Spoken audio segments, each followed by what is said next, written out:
हरे कृष्ण। आप सभी को हमारे चैनल में स्वागत करती हूँ। आज हम श्रवण करेंगे अर्जुन विषाद योग के बारे में।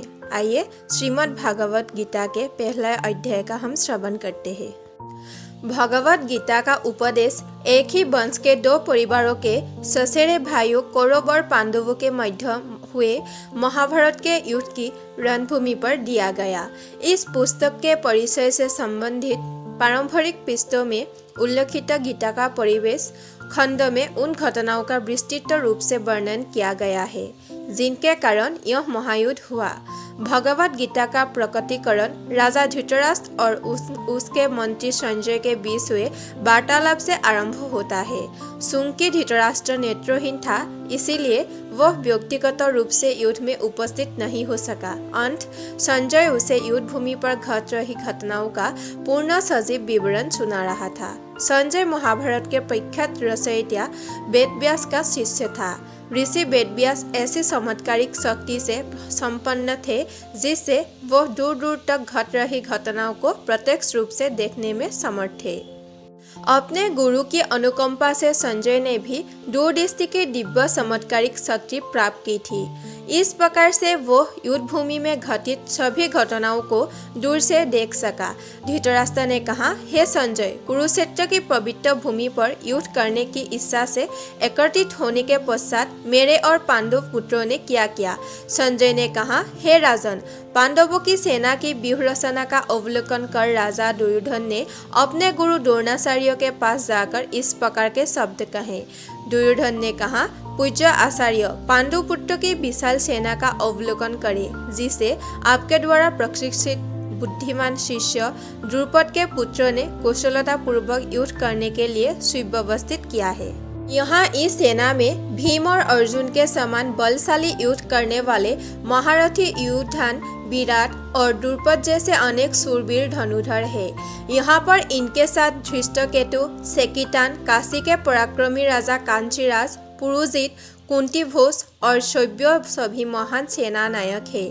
इनकी सेना में पराक्रमी युद्धमन्यु, सूरवीर, उत्तमौजा, सुभद्रा और द्रौपदी के पुत्र भी है जो सभी निश्चय ही महाशक्तिशाली योद्धा है। हे ब्राह्मण श्रेष्ठ, हमारे पक्ष की ओर के उन सेना नायकों के संबंधों में भी सुनिए जो सेना को संचालित करने में विशेष रूप से निपुण है। अब मैं आपके समक्ष उनका वर्णन करता हूँ।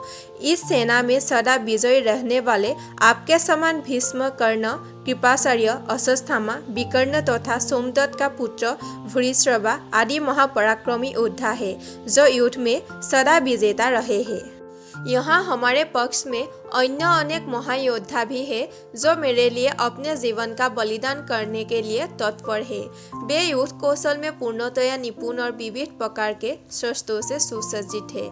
हमारी शक्ति असीमित है और हम सब महान सेना नायक भीष्म पितामह के नेतृत्व में पूरी तरह से संरक्षित है, जबकि पांडवों की सेना की शक्ति भीम द्वारा भलीभांति रक्षित होने के पश्चात भी सीमित है। अंत में कौरव सेना के सभी योद्धागणों से भी आग्रह करता हूँ कि सब अपने मोर्चे पर अधिक रहते हुए भीष्म पितामह की पूरी सहायता करें। तत्पश्चात कुरुवंश के वयोवृद्ध परम यशस्वी महायोद्धा भीष्म पितामह ने सिंह गर्जना जैसी ध्वनि करने वाले अपने शंख को उच्च स्वर से बजाया जिसे सुनकर दुर्योधन हर्षित हुआ। इसके पश्चात शंख, नगाड़े, बिगुल, तुरही तथा सिंह अचानक एक साथ बजने लगे। उनका समवेत स्वर अत्यंत भयंकर था। तत्पश्चात पांडवों की सेना के बीच श्वेत अश्व द्वारा खींचे जाने वाले भव्य रथ पर आसीन माधव और अर्जुन ने अपने अपने दिव्य शंख बजाए। ऋषिकेश भगवान श्री कृष्ण ने अपना पांचजन्य शंख बजाया। अर्जुन ने देवदत्त शंख तथा अतिभुजी एवं अति दुष्कर कार्य करने वाले भीम ने पोंडु नामक भीषण शंख बजाया। हे पृथ्वीपति राजन, राजा युधिष्ठिर ने अपना अनंत विजय नाम का शंख बजाया तथा नकुल और सहदेव ने सुघोष और मणिपुष्पक नामक शंख बजाए। श्रेष्ठ धनुधर काशीराज, महायोद्धा शिखंडी, धृष्टद्युम्न, विराट, अजय, सात्यकी, द्रुपद, द्रौपदी के 5 पुत्र तथा सुभद्रा के महाबलशाली पुत्र वीर अभिमन्यु आदि सब ने अपने अपने अलग अलग शंख बजाए। हे धृतराष्ट्र, इन शंखों से उत्पन्न ध्वनि द्वारा आकाश और धरती के बीच हुई गर्जना ने आपके पुत्रों के हृदय को विदीर्ण कर दिया।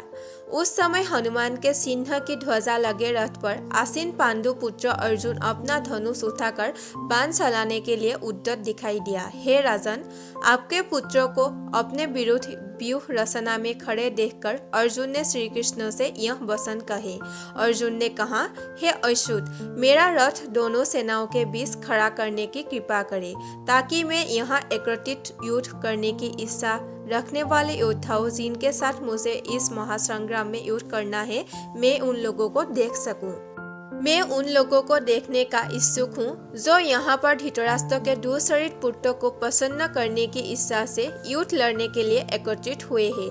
संजय ने कहा, हे भरतवंशी धृतराष्ट्र, निंदा पर विजय पाने वाले अर्जुन द्वारा इस प्रकार के वचन बोले जाने पर तब भगवान श्री कृष्ण ने उस भव्य रथ को दोनों सेनाओं के बीच में ले जाकर खड़ा कर दिया।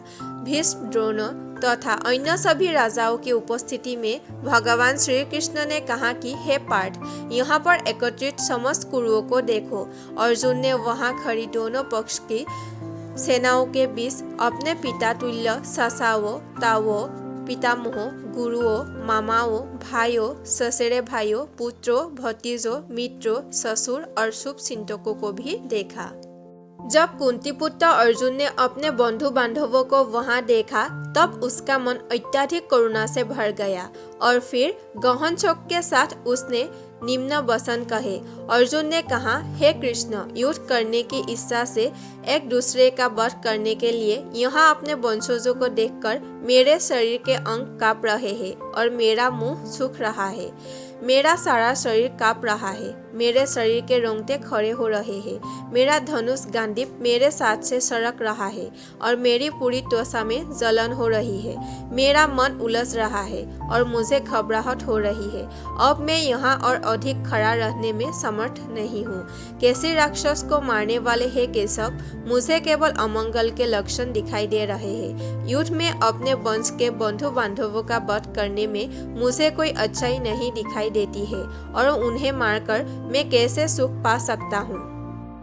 हे कृष्ण, मुझे विजय राज्य और इससे प्राप्त होने वाला सुख नहीं चाहिए। ऐसा राज्य सुख या अपने जीवन से क्या लाभ प्राप्त हो सकता है, क्योंकि जिन लोगों के लिए हम यह सब चाहते हैं वे सब इस युद्ध भूमि में हमारे समक्ष खड़े हैं। हे मधुसूदन, जब आचार्यगण, पितृगण, पुत्र, पितामह, मामा, पौत्र, ससुर, भांजे, साले और अन्य संबंधी अपने प्राण और धन का दाव लगाकर यहाँ उपस्थित हुए हैं, यद्यपि वे मुझ पर आक्रमण भी करते हैं, तथापि मैं इनका वध क्यों करूं? यदि फिर भी हम धृतराष्ट्र के पुत्रों का वध करते हैं तब भले ही इससे हमें पृथ्वी के अलावा तीनों लोग भी प्राप्त क्यों न होते हो, तब भी उन्हें मारने से हमें सुख कैसे प्राप्त होगा? हे समस्त जीवों के पालक, धृतराष्ट्र के पुत्रों का वध करके हमें क्या सुख प्राप्त होगा? यद्यपि वे सब अत्याचारी है, फिर भी यदि हम उनका वध करते हैं तब निश्चय ही उन्हें मारने का हमें पाप लगेगा। इसलिए अपने ससुरे भाइयों, धृतराष्ट्र के पुत्र और मित्रों सहित अपने सर्वजनों का वध करना हमारे लिए किसी भी दृष्टि से उचित नहीं है। हे माधव, इस प्रकार अपने वंशजों का वध कर हम सुख की आशा कैसे कर सकते हैं?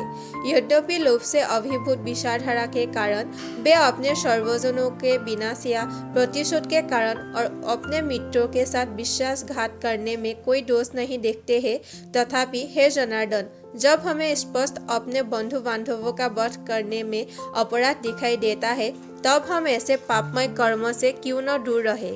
जब कुल का नाश हो जाता है तब इसकी कुल परंपराएं भी नष्ट हो जाती है और कुल के सर्व परिवार अधर्म में प्रवृत्त होने लगते हैं। अधर्म की प्रबलता के साथ हे कृष्ण, कुल की स्त्रियां दूषित हो जाती है और स्त्रियों के दुराचारिणी होने से है वृषणिवंशी अवांछित संतानें जन्म लेती है।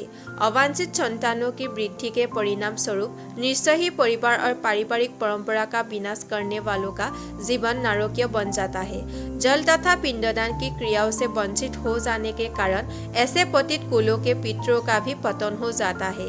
अपने दुष्कर्मों से कुल परंपरा का विनाश करने वाले दुराचारियों के कारण समाज में अवांछित संतानों की वृद्धि होती है और विविध प्रकार की सामुदायिक और परिवार कल्याण की गतिविधियों का भी विनाश हो जाता है।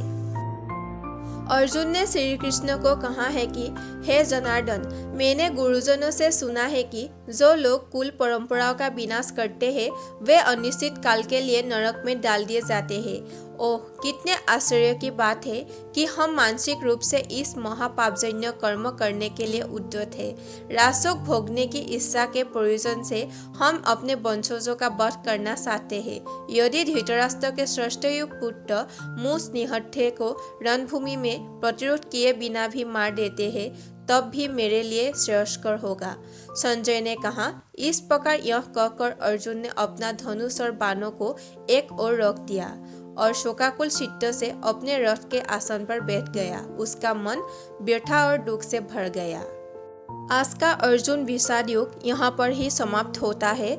आशा करती हूँ कि आज का वीडियो आप लोगों को ज़रूर अच्छा लगा होगा। वीडियो को लाइक, शेयर, कमेंट कीजिएगा, चैनल को सब्सक्राइब कीजिएगा। फिर मिलती हूँ एक नया वीडियो के साथ। धन्यवाद।